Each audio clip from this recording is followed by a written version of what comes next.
নমস্কার, আমি সুস্মিতা। আবারও একটা দারুণ সুস্বাদু রেসিপি তোমাদের সঙ্গে শেয়ার করতে এলাম। ঢ্যাঁড়স আলু যদি এভাবে একবার বানিয়ে নাও তাহলে কিন্তু আর দ্বিতীয় তরকারিটার প্রয়োজন হবে না। একটা তরকারি দিয়েই নিমেষে পুরো ভাতটা সাবার হয়ে যাবে।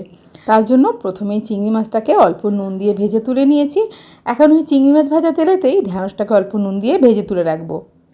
তোমাদের মধ্যে অনেকেই হয়তো এই তরকারিটা বানিয়ে থাকো। আমার ভীষণ পছন্দের একটা রেসিপি, তাই এখন তোমাদের সঙ্গেও শেয়ার করতে এলাম।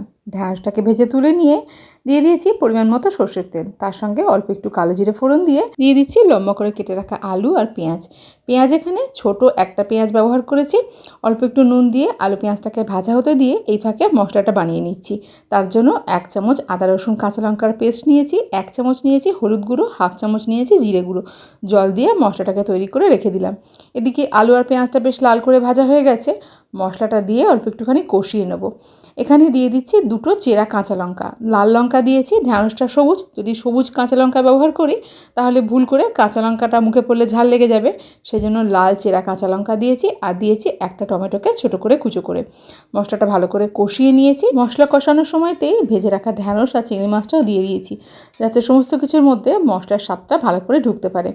গ্যাস কমিয়ে অল্প একটু জল দিয়ে তরকারিটা হতে দিয়েছি। রোজ রোজ মুসুর ডাল ভালো লাগে না, আজকে বানিয়েছিলাম মিক্সড ডাল, মুগ, মসুর আর বিউলির ডাল একসঙ্গে। ফোড়নে দিয়েছিলাম 5 ফোড়ন, পেঁয়াজ, রসুন, কাঁচা লঙ্কা দিয়েছিলাম, আর তার সঙ্গে দিয়েছি একটু তেজপাতা। দুপুরে গরম ভাতের সঙ্গে এরকম ডাল আর এই তরকারিটা থাকলে আর কিচ্ছুটা লাগে না। ঢ্যাঁড়সগুলো সুন্দরভাবে রান্না হয়ে গেছে, অথচ গলে যায়নি। এরকম একটা মজানো জমানো তরকারি হলে আর দ্বিতীয় কিছু চাই না। 1 থালা ভাত নিমেষেই সাবার হয়ে যাবে।